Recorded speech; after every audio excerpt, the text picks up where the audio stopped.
Good afternoon. I'm very happy to be here. As it was mentioned, basically, I'm part of the Institute of Planning and Development, which is just next door. These buildings, these maybe actually three large cubes, is where we have our offices. And I would like to tell you today a little bit about exhibition that we did just right in this space next door. So maybe most of you had lunch just behind the corner. So maybe you can recognize these doors that were printed over. And it was an exhibition that took place just before COVID started last year. Unfortunately, it's a tough act to follow. I don't have many videos, but hopefully I can tell you a little bit more why we have done this exhibition and basically what we felt we did right, maybe what we felt we could let's say improve or work on in the future. But it was our sort of a first attempt at doing something more engaging, something more immersive, a way to basically present our work to not only, let's say, the end user, the citizen, but also maybe our peers, civil servants, people working in the city, the middle management that works in many of the institutions that develop the city. What was the aim? The aim was to basically build a sort of a participatory tool, a platform that had basically three goals in mind. One was to humanize a little bit of the work that civil servants do. There are a lot of city planners, a lot of people that work in different administrative entities around the city that are responsible for its development, that are usually hidden to most of the citizens that live in the city. They are usually quite of a black box. We don't get to really meet them. We don't get to really understand what they do. And so the idea was to really show what kind of people have to come together in order to look at a long-term development of the city. The second part was to talk about the culture. I think maybe a lot of time you can hear about political culture, or you can hear about corporate culture, so sort of a set of attitudes, sort of a mindset, but it rarely is associated with the public sector. So what is it and how can we cultivate it? And the third part was to really provide a space where, let's say, civil servants and people that really work in the city can meet together with their peers and really talk about their work experience and meet citizens and maybe face them and talk about, let's say, their preconceptions and our ideas on how they work. So how it all started, why did we do it, what was the incentive? So this is a picture of a Horizon 2020 project that focused on the smart city agenda back in 2015. It was a 5-year project, and the idea was for smaller cities, or let's say follower cities, to learn from more developed cities in the smart city agenda. And so we spent a few years to really learn and look into, let's say, the kitchens of city planning in Stavanger, in Norway, in Manchester, in Eindhoven. And it was extremely interesting, but I think we reached the conclusion that the biggest difference that we have in Prague is not necessarily a different budget or a different technology or, let's say, different education, but really the culture, the way things are approached. And so this is one example, a very quick example that we were inspired to do in 2017-18 from Norway, where they were dealing with the self-sufficiency of, let's say, the elderly population by using a technology maybe similar to Skype, where you could basically have the nursing and caring centers phone into individual households and check on elderly patients if they are doing fine and if they are able to take their pills and medicines, and check out with them every few hours, rather than going into their houses. So it was done in Norway because there were quite long distances, and they found out that it takes quite a bit of time to go around different individual households for the nurses and for the carers. So instead, they basically had a long distance digital interactions. And so it was quite successful in Norway, and so we had the opportunity to test it out in Prague. But what we have came across, we did a small pilot in 6 6 households in 2018 and 19, and there were a lot of subjective barriers. There was a lot of fear of trying this type of technology from the city district, but also from the NGOs and from the official caretakers center, and a lot of sort of difficulties in cooperating and communicating. And in the end, the pilot only lasted for about half a year, and then it was ended.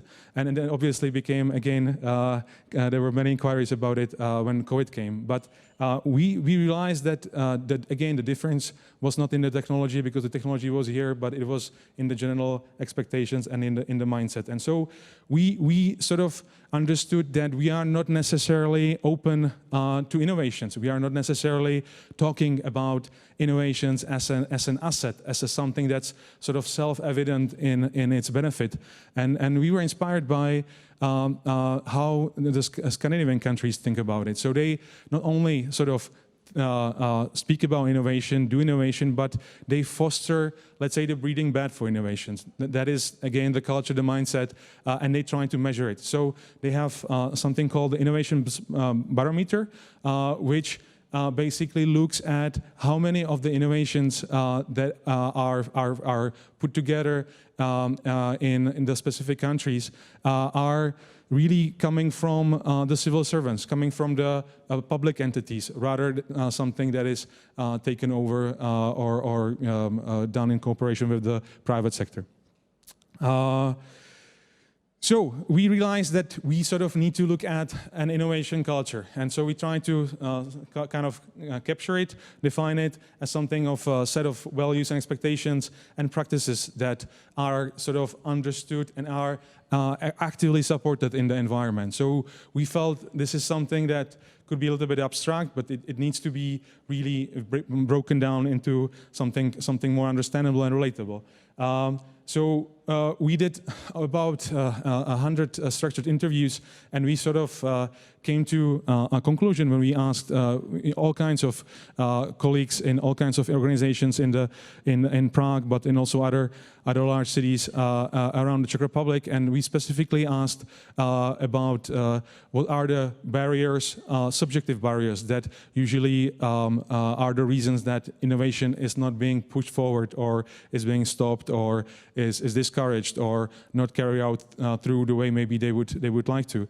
And we realized that there are about 3 types of barriers, and most of it had to do with the first one, what we called a psychological core, so sort of a mentality, a barrier that often distrust, general low self-confidence in pushing forward new things that could actually bring something quite interesting, but were related to risk, sort of a general low openness and fear of failure. Low creativity was something that was named over and over again, regardless of, let's say, the rank or seniority or gender. So that was very interesting to us.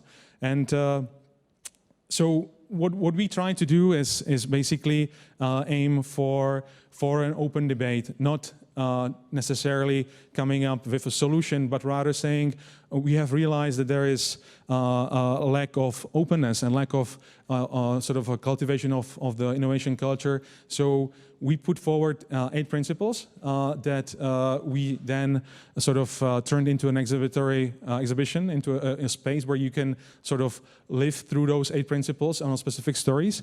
But then the second part of the exhibition was a discussion where you have experienced the 8 principles and you can talk about it, ideally with other participants that were from all kinds of sectors. So people who came from the cities, but also from the government, but also people who were just students or startup, people from startups, private sector.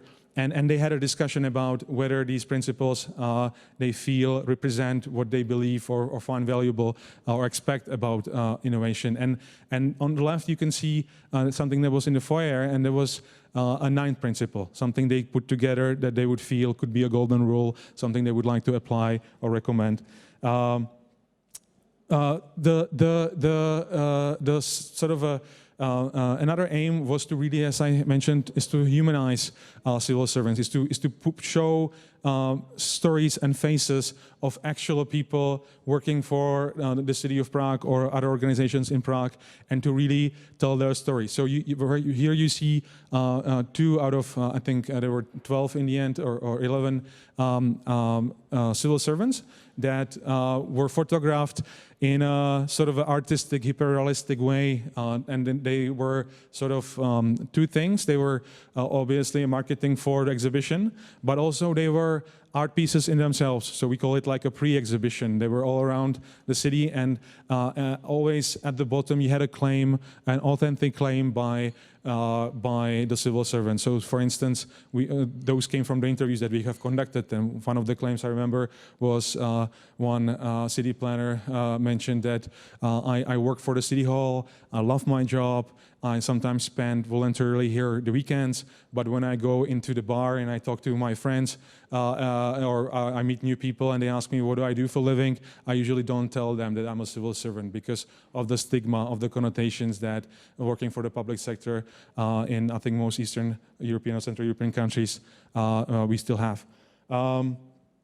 So I would like to speak about the exhibition, which I haven't really shown yet, but this is the framework. So we try to do like a multi-layer sort of approach to it. So first, we obviously focused a lot on the immersive aesthetics. So we wanted the people to be in a place that was more of a, it almost was like an immersive theater. So you came to a specific place where you could hear a narration all around, sort of sounds, and it was kind of dim lighting, and you sort of had to orient yourself around, and then sort of you felt for a little bit like in a sort of a play, or in a different world. Urbania, the name of it, is a sort of a spirit of the city.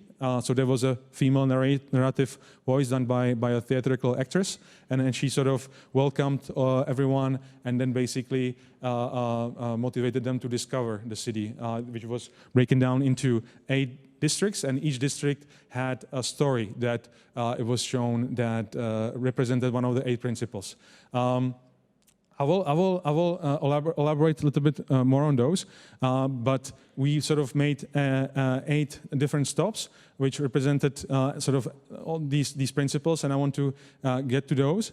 And basically, here they are, artistically done, and these principles should be and offer sort of a remedy that we felt, if sort of cultivated and if put together, something that could sort of support the innovative or innovation culture. So, for instance, I'm sorry they are in Czech, but they are usually sort of ways of describing communication. So, for instance, or participation. So, for instance, you have something like I'm listening to others.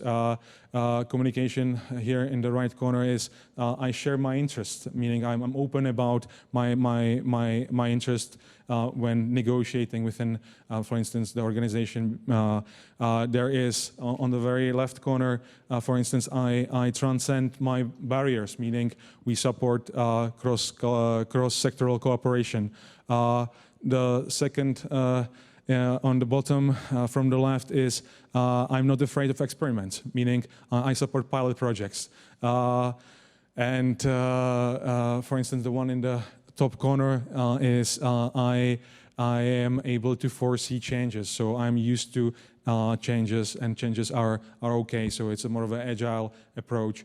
And one of the most I think interesting was the one, the second from the top. On the left is I learn from my failures. So just to talk about failures, to talk about really projects and approaches that didn't work is something that usually is still quite of a taboo. So we wanted to bring that to the light. So I want to talk to you now about the exhibition itself. We sort of had it done on a framework that we called EERR, and the first one is evocation. So as I said, this is the sort of immersive design first layer. So you came to this dim lighted space which had all around sounds and sort of you had, we call this live statues. You could walk around these different stops. And for instance, here you can see on the right there was a possibility to lay down, and you could always put on headphones and you immersed yourself into usually 3.5 minutes of sort of a discussion or a monologue that was done. And here there was sort of a simulation of a sort of a couch or sofa where you could lay down, and it sort of was a sort of a psychologist or therapist for civil servants. And the therapist sort of spoke to them about failure, how it's okay to speak about failure, how it's okay to see a benefit in failure. So it was sort of a relaxing kind of a stop. You had the start in the middle, which was also interactive, and you met there at the end with the other visitors, but throughout you had to walk around and sort of discover each of the sort of a principle that was connected to the stop. So you had the opportunity to live through the 3.5-minute story, and it was up to you to sort of realize what the principle was. We never put the principles out there. We never called the stop communication or participation or cross-sectoral cooperation. It was up to the visitors to really think about what the principle behind the story was. Here on the right, you have one of the stops that was a phone booth, and you could go in and you pick up the phone, and what you would hear is about, I think, 6 to 8 people discussing different changes that need to be done in changing a specific part of the street. So you had someone who's dealing with the lights and the green and blue infrastructure, someone who was dealing with the pavements, someone with the railroads for the trams.